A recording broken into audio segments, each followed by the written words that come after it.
그러므로 사랑을 받은 자녀같이 너희는 하나님을 본받은 자가 되고 그리스도께서 너희를 사랑하신 것 같이 너희도 사랑 가운데서 행하라.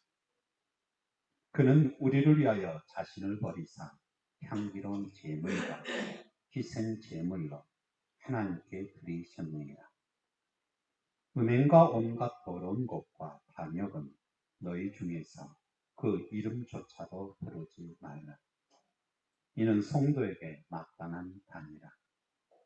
누추함과 어리석은 말이나 희롱의 말이 마땅치 아니하니 오히려 감사하는 말을 하라. 너희도 정녕 이것을 알거니와 음행하는 자나 더러운 자나 탐하는 자, 곧 우상 숭배자는 다 그리스도와 하나님의 나라에서 기업을 얻지 못하리니 누구든지 헛된 말로 너희를 속이지 못하게 하라. 이로 말미암아 하나님의 진노가 불순종의 아들들에게 임하나니 그러므로 그들과 함께하는 자가 되지 말라. 너희가 전에는 어둠이더니 이제는 주 안에서 빛이라. 빛의 자녀들처럼 행하라. 빛의 열매는 모든 착함과 의로움과 진실함에 있느니라. 주를 기쁘시게 할 것이 무엇인가 시험하여 보라. 너희는 열매 없는 어둠의 일에 참여하지 말고 도리어 책망하라. 그들이 은밀히 행하는 것들은 말하기도 부끄러운 것들이라. 그러나 책망을 받은 모든 것은 빛으로 말미암아 드러나나니 드러나는 것마다 빛이니라. 그러므로 이르시기는 잠자는 자여 깨어서 죽은 자들 가운데서 일어나라. 그리스도께서 너희에게 비추이시리라 하셨느니라. 그런즉 너희가 어떻게 행할지를 자세히 주의하여 지혜 없는 자 같이 하지 말고 오직 지혜 있는 자 같이 하여 세월을 아끼라. 때가 악하니라. 그러므로 어리석은 자가 되지 말고 오직 주의 뜻이 무엇인가 이해하라. 술 취하지 말라. 이는 방탕한 것이니 오직 성령으로 충만함을 받으라. 시와 찬송과 신령한 노래들로 서로 화답하며 너희의 마음으로 주께 노래하며 찬송하며 범사의 우리 주 예수 그리스도의 이름으로 항상 아버지 하나님께 감사하며 그리스도를 경외함으로 피차 복종하라. 아내들이여 자기 남편에게 복종하기를 주께 하듯 하라. 이는 남편이 아내의 머리됨이 그리스도께서 교회의 머리됨과 같으니 그가 바로 몸의 구주시니라. 그러므로 교회가 그리스도에게 하듯 아내들도 범사에 자기 남편에게 복종할지니라. 남편들아 아내 사랑하기를 그리스도께서 교회를 사랑하시고 그 교회를 위하여 자신을 주신 같이 하라. 이는 곧 물로 씻어 말씀으로 깨끗하게 하사 거룩하게 하시고 자기 앞에 영광스러운 교회로 세우사 티나 주름 잡힌 것이나 이런 것들이 없이 거룩하고 흠이 없게 하려 하십니다. 이와 같이 남편들도 자기 아내 사랑하기를 자기 자신과 같이 할지니 자기 아내를 사랑하는 자는 자기를 사랑하는 것이다. 누구든지 언제나 자기 육체를 미워하지 않고 오직 양육하여 보호하기를 그리스도께서 교회에게 함과 같이 하나니 우리는 그 몸의 지체입니다. 그러므로 사람이 부모를 떠나 그의 아내와 합하여 그들이 한 육체가 될지니 이 비밀이 크도다. 나는 그리스도와 교회에 대하여 말하노라. 그러나 너희도 각각 자기 아내 사랑하기를 자신같이 하고 아내도 자기 남편을 존경하라. 오늘은 서로 복종하라라는 주제로 말씀을 나누겠습니다.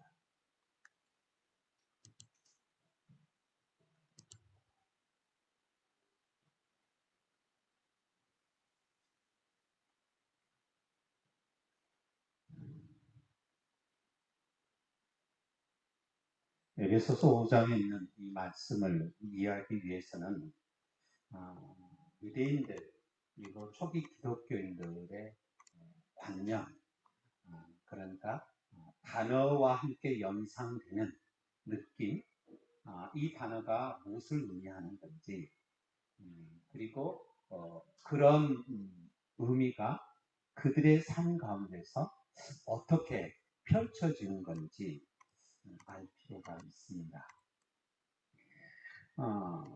구약에서요, 하나님과 이스라엘 관계를 신랑과 신부의 관계로 얘기를 해요. 아모스 선지자도 그랬고요. 이런 얘기가 이제 여기저기에서 뛰쳐나옵니다. 이렇게 속속 나오는 거죠. 그리고 이제 에스겔 16장 9절에서도 여호와 하나님이 예루살렘과 결혼 언약을 맺는다. 그래서 물로 예루살렘을 씻는다. 거룩하게 하고 정결하게 하고 이런 얘기가 나와요. 그러니까 여호와 하나님은 신랑이고 그리고 예루살렘 이스라엘 백성 계약을 하는 이스라엘 백성은 신부다라는 표현을 굉장히 많이 해요. 그래서 이제 신랑과 신부의 관계 그만큼 뭐예요? 밀접한 관계, 그죠? 그리고 한편으로 이해하면 신의가 있는 관계. 야훼 하나님과 이스라엘 백성, 계약 백성 있잖아요. 시내산에서 그것을 그렇게 이제 주로 표현을 한 거예요. 그리고 이제 여호와 하나님은 이스라엘 백성을 어떻게 하는 거예요? 그죠? 물로 깨끗이 정결케 하고 거룩하게 하고 제사장이 백성이 하고 그들을 뭐예요? 새롭게 하고 뭐 이런 얘기를 해요. 그러니까 여호와 하나님과의 관계 굉장히 밀접한 신랑과 신부의 관계로 얘기를 하고 또한 이런 어떻게 하면 관념 이런 사고의 틀 이런 사고의 틀이 이제 신약 성경에서 이스라엘 백성은 예수 그리스도를 신랑이라고 표현하고 또한 교회를 신부라고 표현하는 거예요. 왜냐하면 새로운 대학 백성이 교회입니다. 교회는 이제 유대인과 이방인 다 들어있는 거잖아요. 교회는 우리가 생각하는 이런 건물이 아니에요. 교인들의 모임이 교회예요. 우리는 건물을 교회로 생각하면 건물 이렇게 생각하는데 사람들이 모여있는 이런 모임을 교회라고 얘기하는 거예요. 그래서 예수 그리스도는 신랑이고 그리고 교회는 뭐예요? 신부고 이런 생각 이런 관념입니다. 구약의 전통으로 이어내려고 있는 겁니다. 그래서 오늘 마지막에 보면 이런 얘기가 나와요. 32절에 이 비밀이 크도다. 나는 그리스도와 교회에 대하여 말하노라. 그런데 여기 바로 앞에서는 계속 남편과 아내에 대한 관계를 얘기하잖아요. 남편은 뭐예요? 그리스도, 예수 그리스도. 그래서 우리를 위하여 자기 몸을 뭐예요? 제물로 버려요. 생축, 산제물로 버리셔서 우리를 깨끗게 하셨다. 당신의 거룩한 보혈을 통해 우리를 깨끗게 하신 분. 이것이 이제 예수 그리스도죠. 그래서 교회를 깨끗게 하셨다. 거룩하게 하셨다. 이런 얘기를 하는 겁니다. 그리고 교회는 뭐예요? 그죠? 예수 그리스도의 몸이 되는 거예요. 지체가 되는 거예요. 예수님은 머리가 되고 교회는 지체, 몸이 돼서 한 몸을 이루게 되고. 그래서 예수 그리스도께 자기가 뭐예요? 존경하고 경외하고 복종하고 이런 얘기를 하는 거예요. 이것은 이제 신랑과 신부의 얘기를 하면서 교회와 예수 그리스도에 대해서 얘기를 해요. 그런데 32절에 보면 이 비밀이 크도다. 즉 31절 사람이 부모를 떠나 그의 아내와 합하여 이 둘이 한 육체가 될지니 이것은 창세기 있는 얘기잖아요. 창세기 2장에 있는 얘기예요. 사람이 한 몸이 된다. 한 지체가 된다. 이것은 남자와 여자 부부의 관계를 얘기하고 또한 한 지체가 된다라는 것은 예수님과 교회의 관계 속에서 얘기하고요. 또한 한 몸이 된다.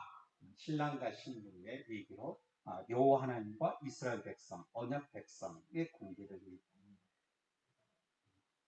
그래서 이 비밀이 크도다라고 사도 바울이 감탄하면서 이 얘기를 하는 겁니다. 그러니까 교회와 예수 그리스도의 이 관계를 뭘로 깨달은 거예요? 부부의 관계. 즉 부부의 관계는 이스라엘 백성이 얘기하는 여호와 하나님과 그리고 이스라엘, 즉 개학의 백성과의 관계 속에서 그냥 이스라엘 백성들이 그냥 자연스럽게 생각하는 거예요. 날 때부터 우리는 뭐예요? 여호와 하나님이 제사장의 백성이고 여호와 하나님이 우리의 신랑이다. 어렸을 때부터 이제 아이들이 뭐 그냥 뭐 그냥 타고나면서 그냥 주변에서 듣는 말이다 이렇게 생각하면 돼요. 자, 제가 왜 이 얘기를 하냐면 지금 4장에서 새로운 피조물에 대해서 얘기하고 5장에서는 새로운 피조물의 모습을 얘기해요. 그러면서 새로운 피조물의 모습에서 가장 중요한 것을 뭐라고 얘기합니까? 우상 제물을 섬기는, 우상을 섬기는 자 같이 아냐는. 그래서 어떻게 하면 빛의 자녀로서 하나님과 정결한 친구의 모습의 삶을 살아가는 사람. 이것이 이제 빛의 자녀잖아요. 그러니까 이런 이스라엘 백성의 이 단연 속에서 신랑과 신부의 관계 그리고 언약을 맺음으로 인해서 신실함 그리고 정직함 이것을 이제 우상을 섬기는 것과 여호와 하나님을 섬기는 것으로 자연스럽게 연결이 돼요. 우리는 연결이 안 되지만 이스라엘 백성은 그렇게 자연스럽게 연결이 된다. 이런 거예요. 그런데 새로운 피조물을 이 사도 바울은 가장 먼저 새로운 피조물은 이런 사람이다라고 얘기를 해요. 새로운 피조물은 이런 사람이다 얘기하면서 신랑과 신부의 관계를 끄집어내는데 이것은 이스라엘 백성의 자연스러운 뭐예요? 관념책에서 나온 거다라고 내가 이제 얘기를 하는 거예요. 왜냐하면 여호와 하나님을 섬기는 것이 뭐 하는 겁니까? 그죠? 신실한 부부의 관계를 맺어가는 거니까. 즉 가늠하지 않은 거니까. 이런 거예요. 그래서 이런 단어가 그냥 자연스럽게 나오는 거예요. 자, 그러면 이런 유대인의 사고 체계에서 오늘에 있는 말씀은 이제 어떻게 들어가 봅니다. 왜 새로운 피조물? 사도 바울이 창세전부터 감췄던 비밀을 뭐라고 그랬어요? 하나님 아들 예수 그리스도께서 우리를 위하여 죽으사 우리를 뭐예요? 그쵸.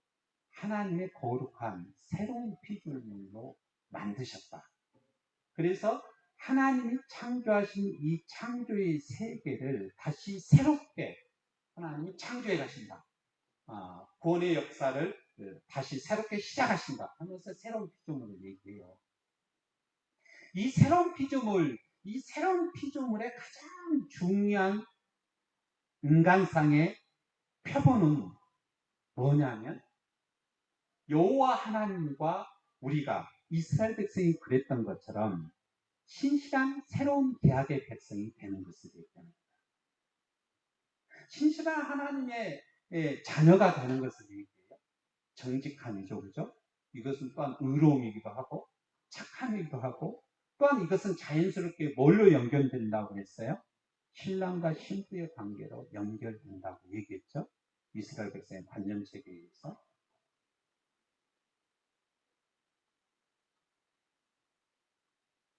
우리는 이것을 이해하지 못하는데 새로운 피조물은 어떤 것을 말하냐. 오늘 5장에 있는 말씀으로 생각해 보자면 어떻게 얘기하면 내가 부부의 관계를 맺으면서 좋은 남편이 되는 것, 내가 부부의 관계를 맺으면서 좋은 신부가 되는 것, 서로 사도 바울은 얘기해요. 왜 이것이 중요한가? 왜 중요한가? 역사적인 사실을 하나 얘기할게요. 이스라엘 백성의 이런 계약의 관계를 이 초기 기독교 신약에서는 교회와 예수 그리스도의 관계로 얘기하고 그러면서 가장 중요하게 생각했던 덕목이 이스라엘 백성이 그랬던 것처럼 부부의 관계였어요. 부부의 관계에서 오늘도 얘기하지만 신랑이 신부를 위해서 자기 몸을 희생하는 것. 자, 그 희생에 대해서 감사로 존경하는 것. 이것이 신랑과 신부의 관계예요. 이것은 예수님과 그리스도의 관계이기도 하고 그리고 구약의 여호와 하나님과 이스라엘 백성의 관계이기도 해요. 그런데 왜 새로운 피조물, 새로운 인간상의 첫 출발이 이거냐? 어떤 사람이 로마가 왜 멸망했냐? 외국에 있는 병사들이 어떻게 하면 침략에서 멸망했다고도 얘기를 해요. 그런데 사실 왜 침략을 당하면서 힘이 없어졌냐? 그것은 자기 나라를 지키는 용사들이 없기 때문이에요. 가면 갈수록 노예들을 통해서 아니면 돈을 주고 하는 이런 군대를 통해서 로마가 유지되기도 했지만 그 근저에 있는 것은 가정이 붕괴됐기 때문입니다. 우리가 2000년 전에 지난 시간에 이제 우상을 탐하는 자, 우상을 섬기는 자들이 어떻게 삶을 살아가는지 그리고 그 우상 체계에서 하나의 도시나 제국을 운영하기 위해서 어떻게 우상을 섬기는 사람의 그런 삶의 형태가 이렇게 어떻게 얘기하면 외설과 음행으로 연결되는지에 대해서 추측해 봤어요. 그것이 오늘날도 똑같습니다. 일례로 내가 하나 들었잖아요. 사회 지도층이 왜 그렇게 살아가는 건지. 신실한 자체가 없어요.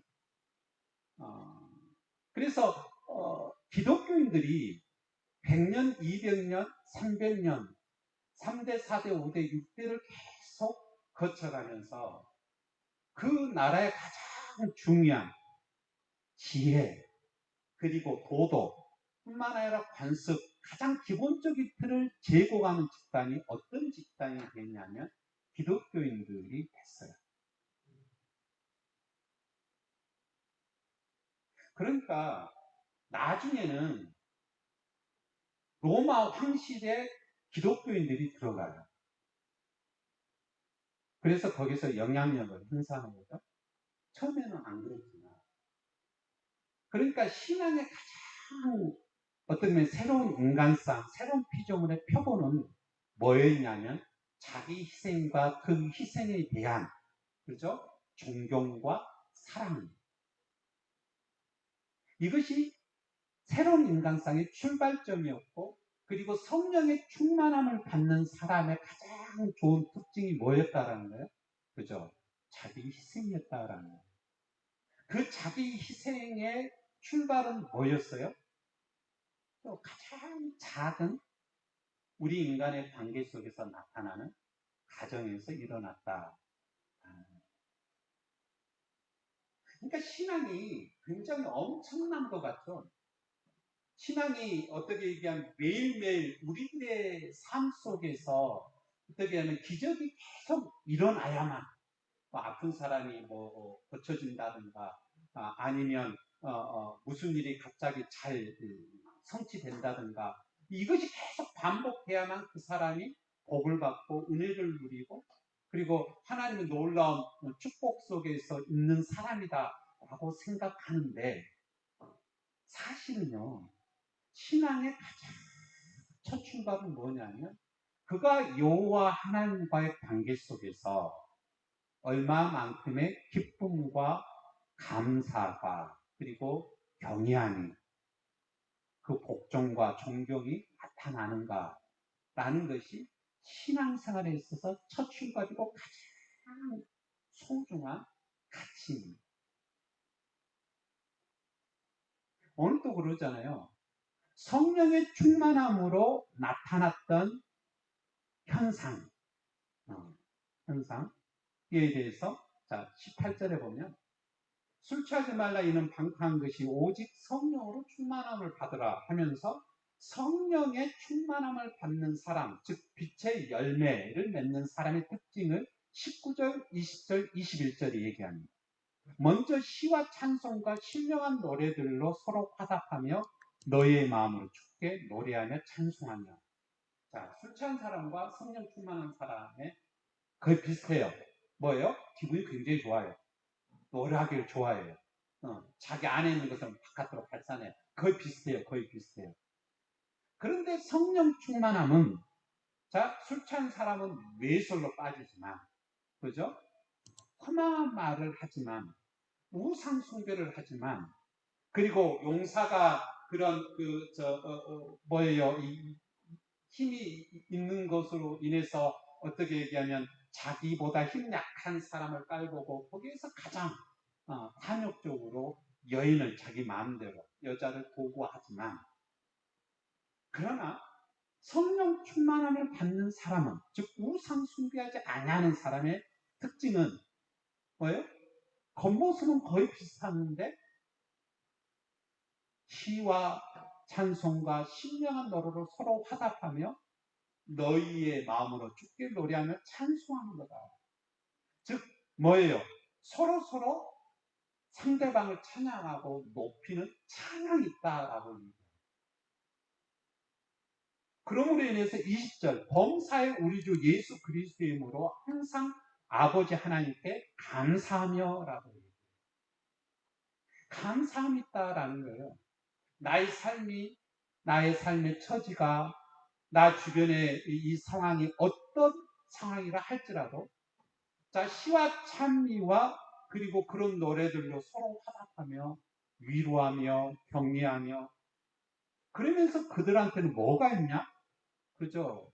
허망한 말이 아니라 여호와 하나님께 감사함이 있다라고 얘기합니다. 이 감사함은 무엇으로 이끌어요? 그리스도를 경외함으로 피차 복종하라. 그리스도를 경외함으로 서로 복종하게 만듭니다.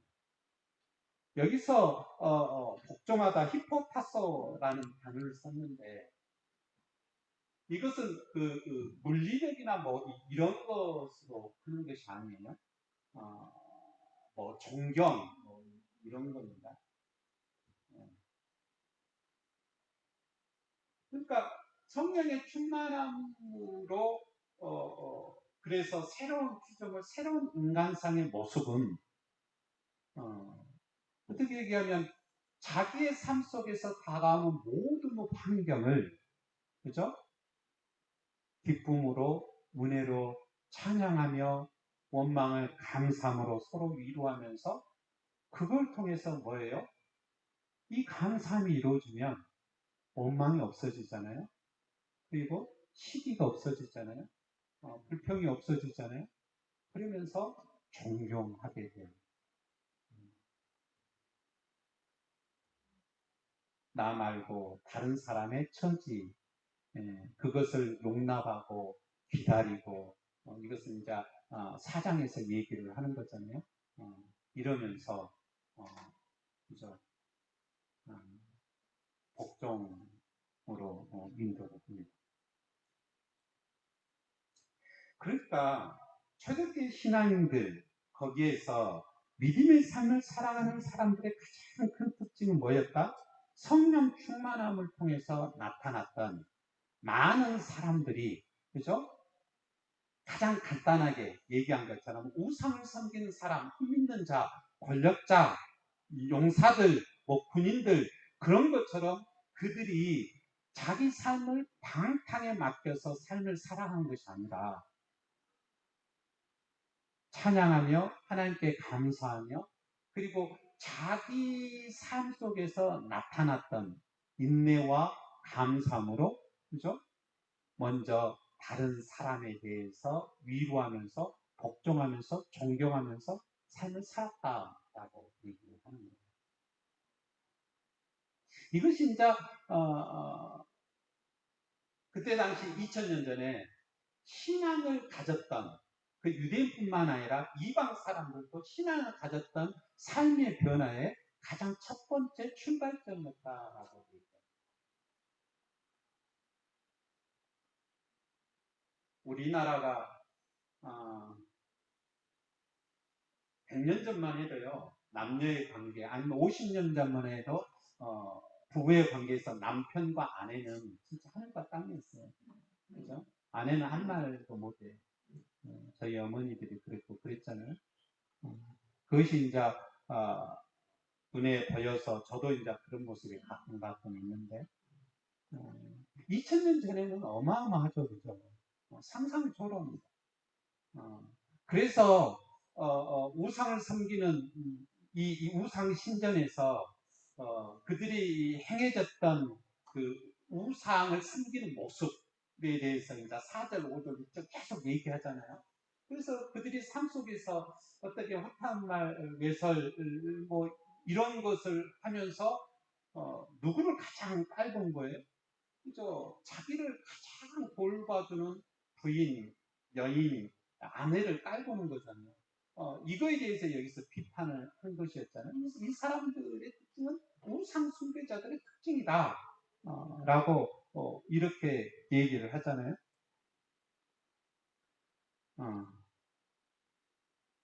그런데 여호와를 섬기는 자들, 특히 예수 그리스도의 복음 안에서 여호와와 이스라엘 백성, 그리고 예수님과 교회, 그리고 부부, 남자와 여자, 부부의 관계 속에서 이 비밀이 크도다라고 사도 바울이 얘기하면서 믿음의 사람들의 가장 큰 특징을 뭐라고 얘기하는 거예요? 성령 충만함으로, 그죠? 서로 서로를 위해서 참아주고 기다려주고, 그죠? 돌봐주고, 그러면서 복종하는 것으로 여기서 얘기합니다.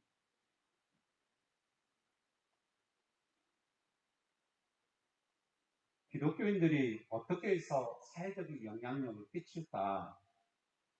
사실 수는 그렇게 많지가 않아요.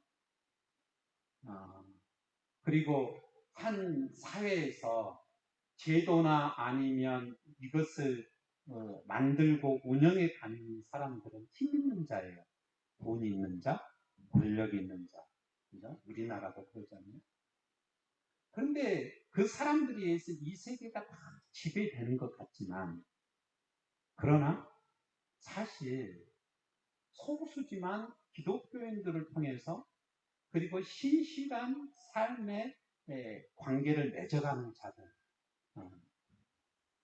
가정 그 건실함 속에서, 그리고 남녀의 관계 속에서, 그리고 인간과 인간을 존중하는 그 서로 복종하는 관계 속에서 그런 삶을 만들어가는 사람에 의해서 차츰차츰 영향력이 발휘되고 사회가 움직여 나가요. 정치적인 얘기를 한번 해볼까요? 옛날 한나라당과 옛날 민주당, 이 사람들의 가장 큰 특징은 뭐예요?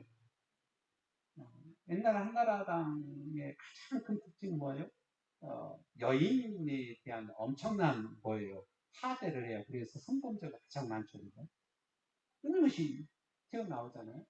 권력자들 가장 큰 모습이죠. 지난 시간에 우리가 그것을 왜 그런지 살펴봤죠. 그런데 민주당의 가장 큰 특징은 그것이 아니죠.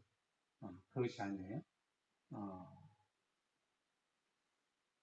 그리고 한나라당에 있는 사람은 항상 그죠?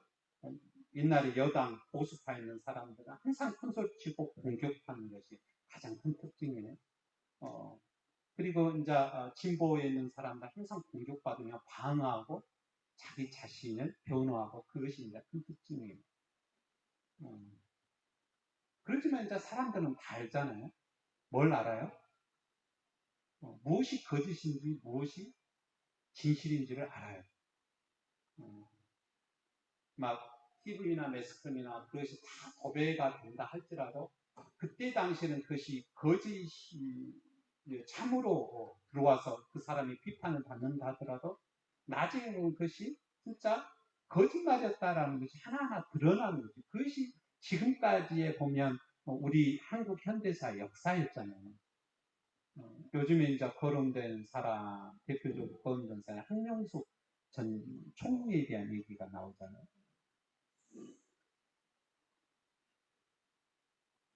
그러니까, 사실, 뭐, 이 사람이 어떤 사람이다 봐도 저도 아는데, 신앙을 갖고 있는 사람의 가장 큰 특징은 뭡니까? 저,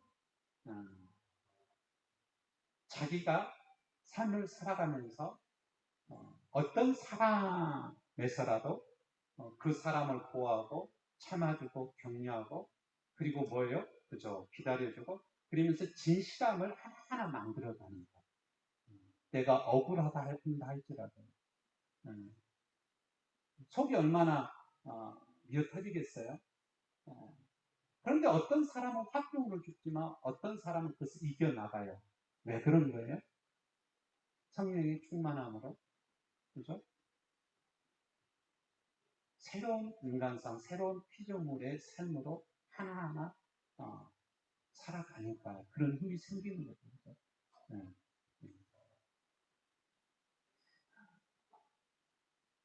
오늘은 그래서 제가 이제 얘기를 하면서 지금 계속 뭐에 대해서 얘기합니다. 왜 갑자기 5장에서 신랑과 신부에 대한 얘기를 하는가? 그리고 우상 숭배와 이것 여호와 하나님을 섬기는 것 쉬이 바로 이것과 연결이 되는가? 그리고 어떻게 얘기하면 신앙인들의 가장 귀중한 가치인 예수 그리스도를 본받는 것. 오늘 5장 1절 말씀에 보면 하나님을 본받는 것. 이것이 무엇인가? 이것은 서로 복종하는 것, 부부가 그런 것으로 5장에서 얘기하는데 우리 한국 사람의 관념 속에서는 잘 이렇게 통일이 안 돼요. 그런데 그때 당시의 사람이나 유대인들은 쉽게 이해할 수 있는 구조다라는 것을 제가 계속 반복적으로 얘기합니다.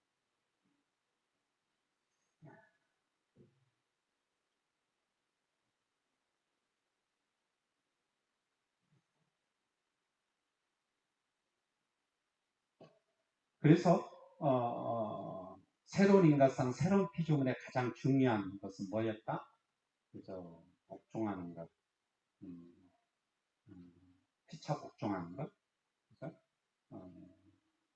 그래서 어떻게 생각하면 예수 그리스도의 사랑, 그 은혜, 그 가르침, 그것은 이제 하나님이 우리를 죽기까지 사랑하시는 것을 확증한다. 그래서 본받는 삶, 하나님을 본받는 삶, 예수 그리스도를 본받는 삶, 그것이 바로 계약 백성, 여호와 하나님과 이스라엘, 그리고 교회와 예수님, 그리고 신랑과 신부도 하나의 그죠 계약하는 거잖아요. 선언이죠. 그것을 이렇게 얘기를 한다.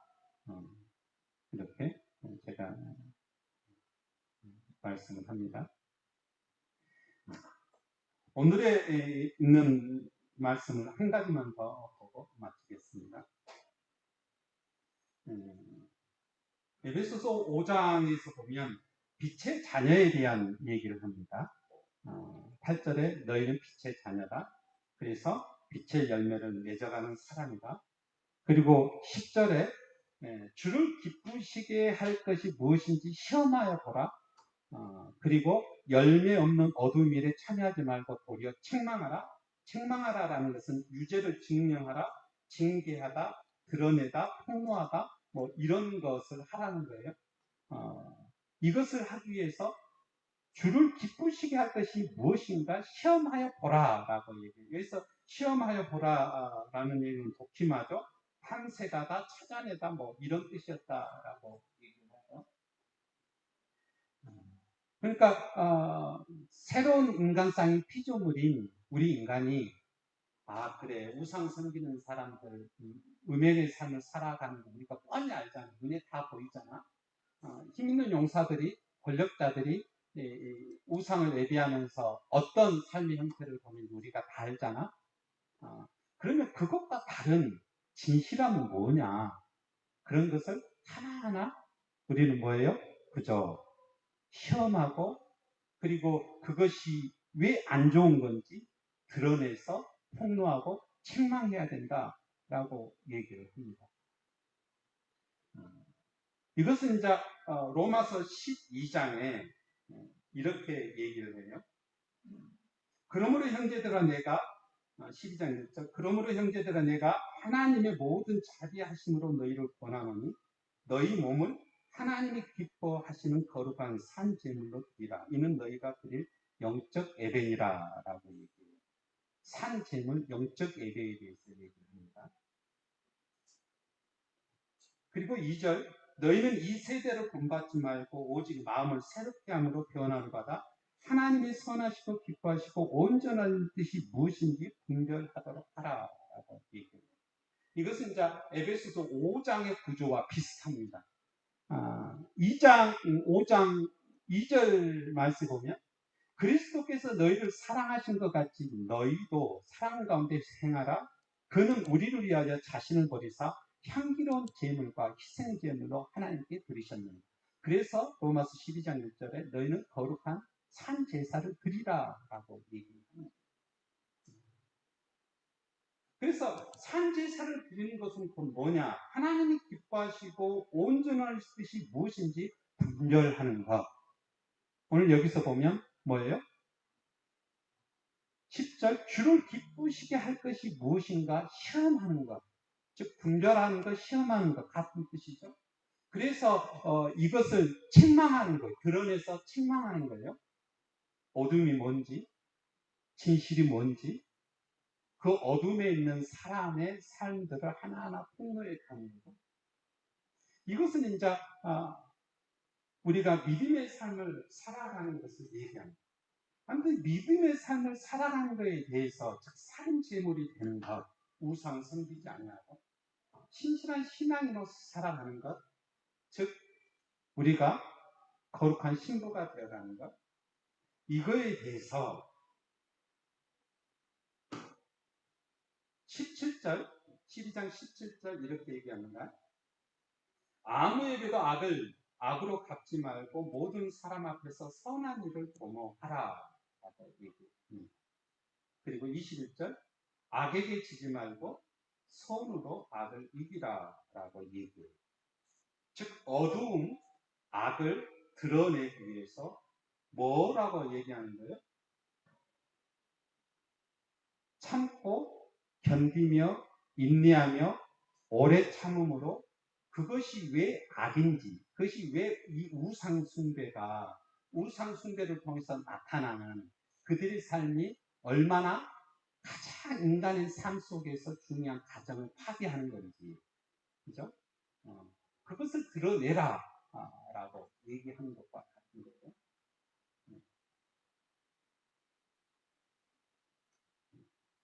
그래서 10절, 12장 10절이 이렇게 얘기해요. 형제를 사랑하여 서로 위하고 존경하기를 서로 먼저 하고 라고 얘기해요. 그러니까 거룩한 산 제물로 드리는 것, 즉 우상을 섬기지 아니하고 거룩한 산 제사로 드리는 것을 여기서는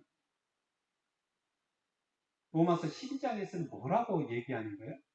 그죠? 악을 이겨나가는 것, 어둠을 드러내는 것. 그리고 그것은 다른 걸로 얘기하자면 하나님이 가장 기뻐하시는 것, 즉 예수 그리스도를 본받는 것, 하나님을 본받는 것, 그것은 곧 뭘 얘기합니까? 그죠? 하나님 죽기까지 우리를 사랑하신 그 사랑을 내가 지키는 것. 네. 그것을 10절로 보자면 형제를 사랑하여 서로 위하고 존경하기를 서로 먼저 하려라고 얘기합니다.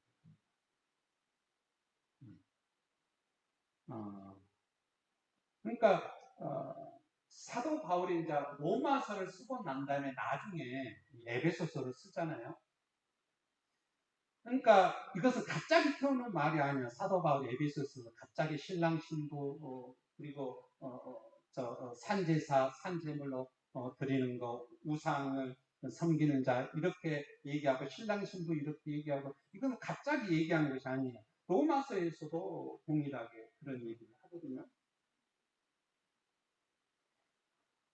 그러니까 올바른 신앙의 삶은 곧 뭐다?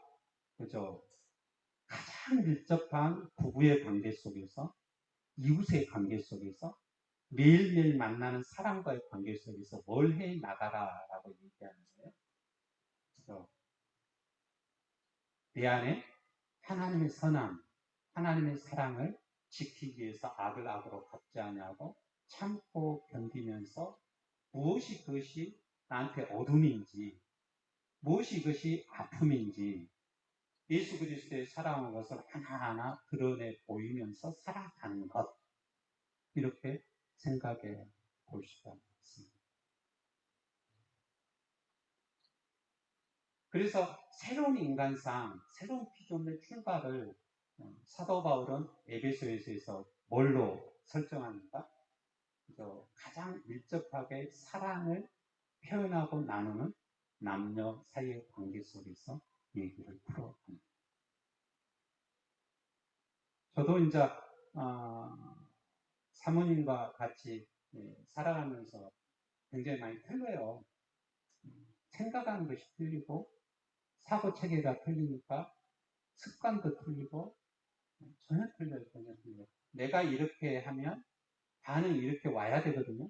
근데 절대 그러지 않잖아요. 다 틀리니까 말하지 않으면 절대 몰라요. 그래서 그런데 이제 어느 정도 얘기하다가 그 지칠 때도 있죠, 그죠? 그래서 남자들은 나이가 들면 잘 삐쳐요.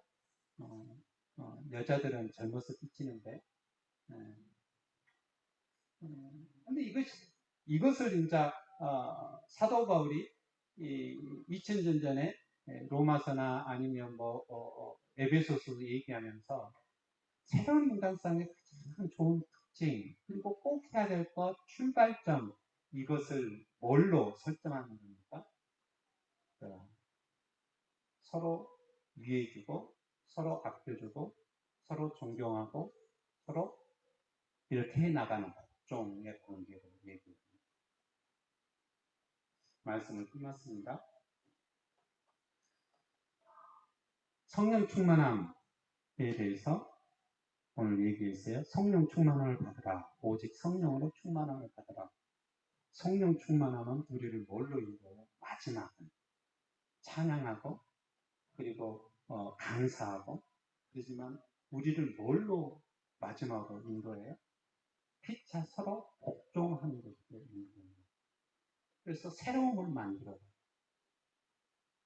이것은 병 고치는 은사나 아니면 나의 사업이 잘 돼서 잘 풀리는 거 이것보다 더 소중한 겁니다. 이걸 통해서 우리는 뭘 만들어가는 겁니까? 나의 삶을 만들어가요. 그리고 나의 가정을 만들어가고 나의 인생을 만들어가고 그리고 그죠? 나의 후손 대대로 뭘 만들어가요? 신앙의 유산을 만들어요.